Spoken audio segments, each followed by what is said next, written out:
Nagpunta kami sa Manila for an overnight stay at Swiss-Belhotel Blulane. Located at Tomas Mapua corner Ongpin streets, it offers easy access to Manila's Chinatown in Binondo.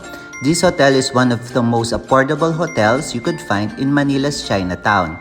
It's conveniently situated near popular attractions such as Binondo Church, Ongpin Gold Shops, and Chinatown's famous food spots. The rooms are clean and spacious, perfect for families or group of friends. Sobrang in-enjoy talaga namin yung stay namin dito.